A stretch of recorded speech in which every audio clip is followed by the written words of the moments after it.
Aquarius, it's Raina. This is a special reading for the solstice period, and I'm actually recording it on the solstice, June 21st.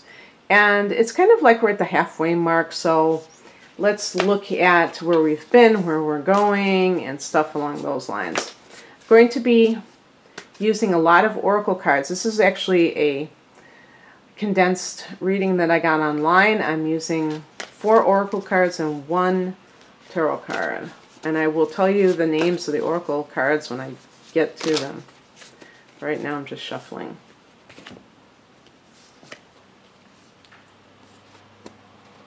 Ooh, did I get 2 of these cards?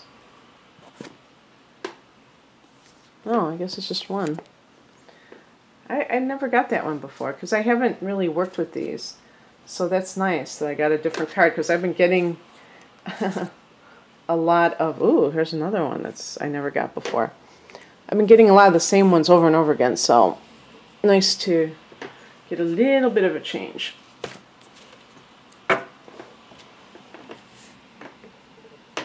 That's that, and then we pick a tarot card.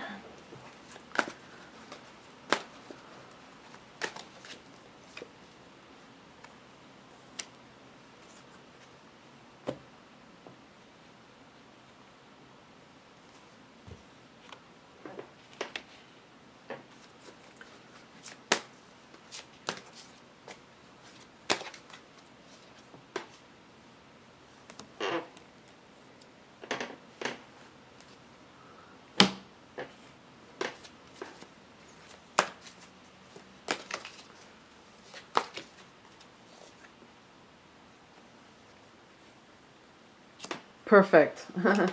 Some of the, this is the last card I picked is from the Energy Oracle deck, and it does tend to, some of the names of the cards, you know, remind us of the tarot, and they go along with the same meaning. So even though they don't have as many cards in this deck, it does seem to be very based on the tarot. So your burning core, your passion right now, is represented by the taming the wind. It's a very indigenous kind of an influence. This deck and this, I picked 2 cards from that,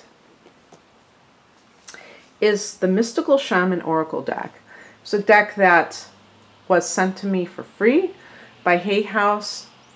And even though I did not review them on Amazon, they said I could keep the deck, so I want to give them a shout out. If you like working with oracle cards and you like this type of emphasis on shamanism, then you'll probably love this deck.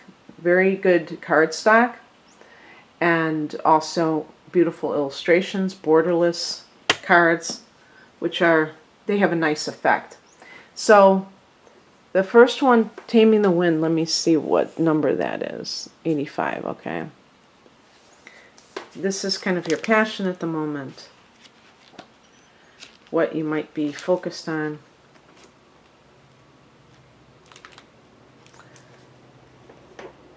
That's weird. It said 85. Oh, 55. Oh, no wonder.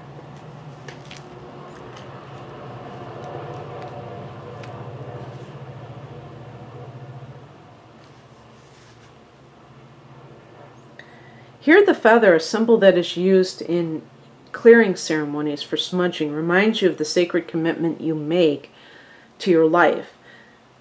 This is the symbol of continuously bringing the spiritual into the material, infusing the world with reverence and an acknowledgement of the higher planes of existence that influence and animate all life. The feather is a symbolic reminder of deliberately entering into a partnership with the Great Spirit to co-create for the highest good for all. So it's a spiritual card. Some of you may be really getting involved in your spiritual practices, and that is what is sustaining you right now. The second card represents radiance and how you best communicate to the world. right now, how you shine in the world. The Andean cross,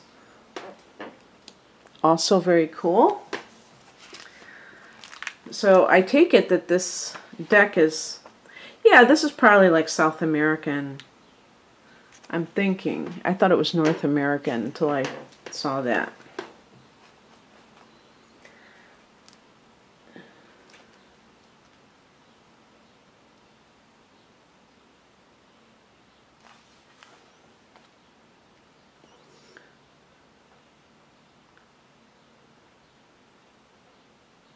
Be true to your calling, release attachments, and free yourself from the bondage of unbridled ambition. Now is revealed to be a moment of contact in which your intention meets the material world. The arrow also symbolizes the need to set your creativity free. And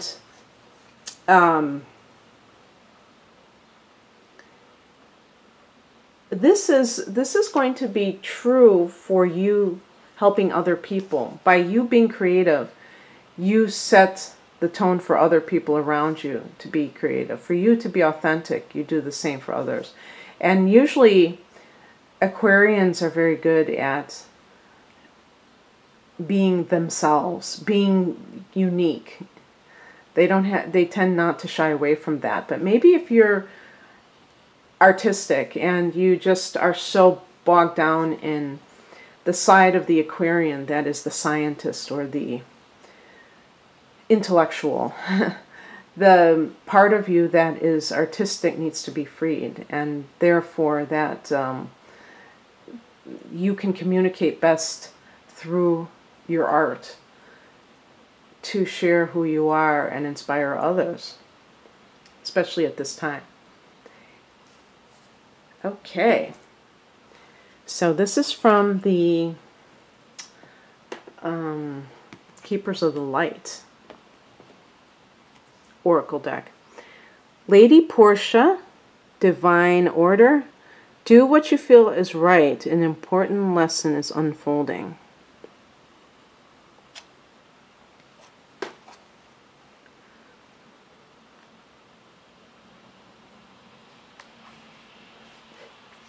This powerful goddess is a figure of justice and peace.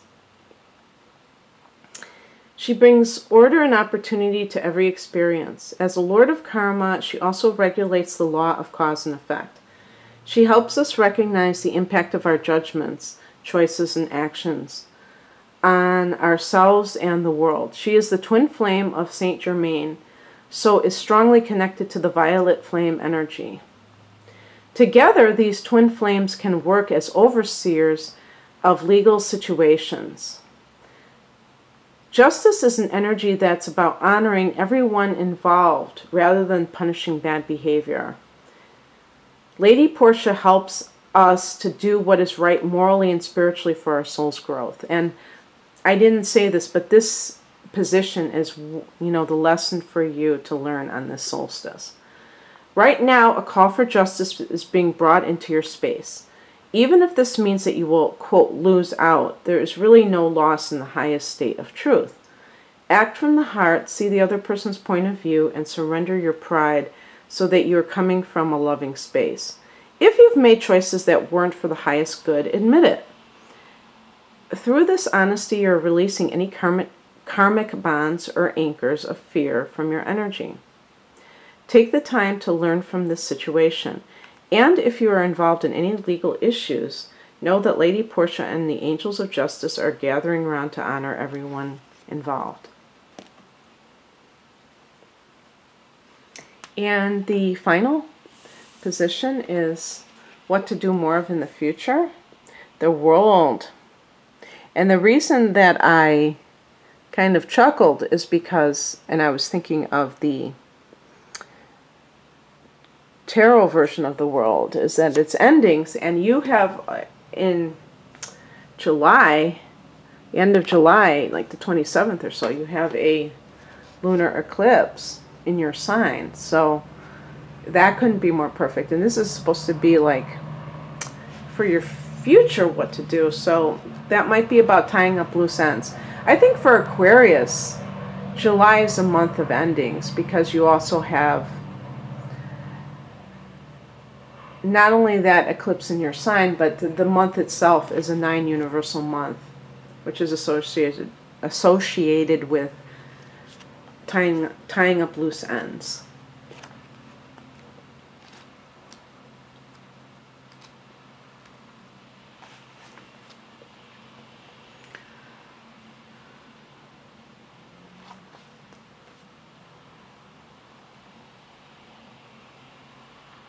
In the modern age of technology, this could specifically, they're talking about the world image, be referring to creating or expanding to a more global network through the internet or social marketing. And actually, your 11th house and your ruler Uranus really connect to that sort of thing as well.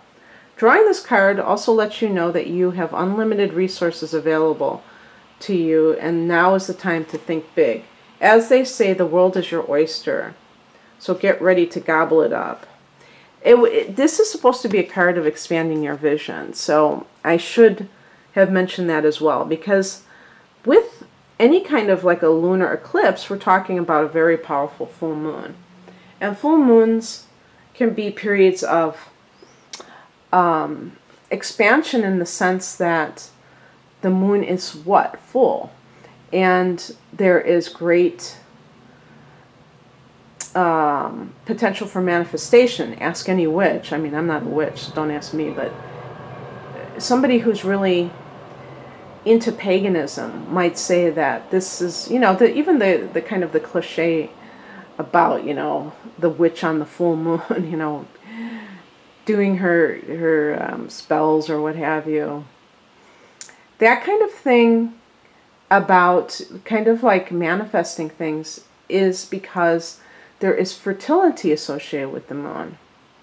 So definitely there could be some culmination in your life towards the end of July.